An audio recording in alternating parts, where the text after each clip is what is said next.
although Mendeleev had 65 elements to sort through, we're only going to use 17 of the first heaviest elements. The blue parenthesis shows that we've ordered the elements from smallest to largest relative atomic mass. And when we do that, we can see that the number of times the elements bond to chlorine, shown in the red parentheses here, makes an interesting pattern.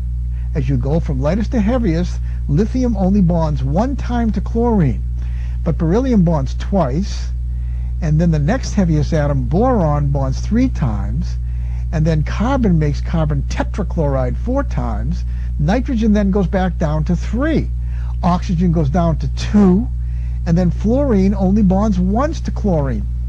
Now sodium then starts the pattern all over. It goes 1 time for sodium, twice for magnesium, 3 times bonding for aluminum, silicon bonds 4 times to chlorine, phosphorus bonds 3, it's going down now, sulfur goes down to 2, and then chlorine bonds with itself 1 time, and then the pattern repeats. Potassium 1, calcium 2, and the pattern repeats from there. Once Mendeleev discovered this pattern, he set up the first 17 elements as we show you here.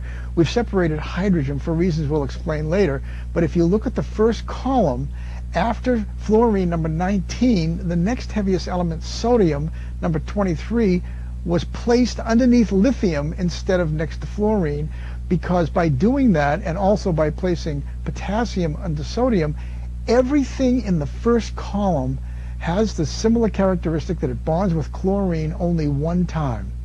And everything in the second column bonds twice, everything in the third column bonds 3 times, and then 4, 3, 2, 1. This arrangement was compelling for many reasons besides just the number of times the atoms in each column bond to chlorine. For example, in the first column, we've already seen in lesson 6 that lithium, sodium, and potassium have striking similarities in other physical and chemical characteristics besides the way they bond to chlorine. They're all very soft, they all float in water, and they're all very reactive. And the elements in the second column, although different in characteristics from the first column, are very similar to each other. This pattern is the basis for the creation of the very first periodic table. Now here is the very first periodic table produced by Mendeleev. Notice that the main group elements are in the center, arranged in rows rather than columns. The lithium group, which is the first column in the modern periodic table, is actually on the bottom here, while the second group is at the top of the main group elements, shown here. It's also interesting to note that after aluminum, the following element, which today we know to be gallium, was not known at Mendeleev's time, but he predicted its existence and also predicted many of its qualities, which turned out to be accurate. He predicted how many times it would bond, he predicted its melting point, its boiling point, and several other physical and chemical characteristics, which all turned out to be accurate.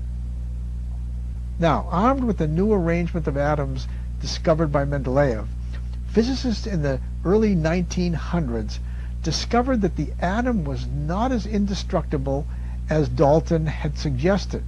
In fact, it was made up of subatomic particles. And the first subatomic particle to be discovered was the electron. And it was soon realized that the reason for the arrangement of the elements in Mendeleev's table was due to the arrangement of electrons in the atom.